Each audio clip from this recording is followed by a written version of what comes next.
சென்னை மாதவரத்தில் நள்ளிரவில் பூமிக்கடியில் புதைக்கப்பட்டுள்ள எரிவாயு குழாய் சேதமடைந்து தீ விபத்து ஏற்பட்டது.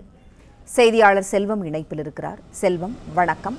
நிலத்தடியில் புதைக்கப்பட்டுள்ள எரிவாயு குழாயில் சேதம் ஏற்பட்டது, விவரம் என்ன சொல்லுங்க? சென்னை மாதாவரம் பகுதியில் பூமியில் புதைத்த கேஸ் குழாய் வெடிப்பு ஏற்பட்டு அதிலிருந்து பயங்கர கேஸ் வெளியேறி தீப்பற்றி எரிய தொடங்கியுள்ளன. மாதாவரம் அடுத்த மஞ்சம்பாக்கம் பகுதி அருகே பூமி குழாய் வழியாக செல்லும் பாதையில் திடீரென தீ விபத்து ஏற்பட்டுள்ளது. டோரண்ட் கேஸ் எனப்படும் இயற்கை எரிவாயு நிறுவனம் எண்ணூர் பகுதியிலிருந்து வீடுகளுக்கும் மற்ற நிறுவனங்களுக்கும் பூமியின் வழியாக கேஸ் செல்வதற்கு குழாய் புதைக்கப்பட்டு வருகின்றன.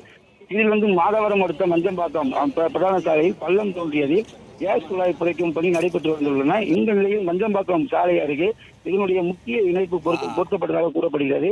இதில் இரவு பூமி அடியில் இருந்து திடீரென குழாய் வழியாக கேஸ் வெளியேறி தொடங்கியுள்ளன. இதனை அடுத்து திடீரென பார்த்து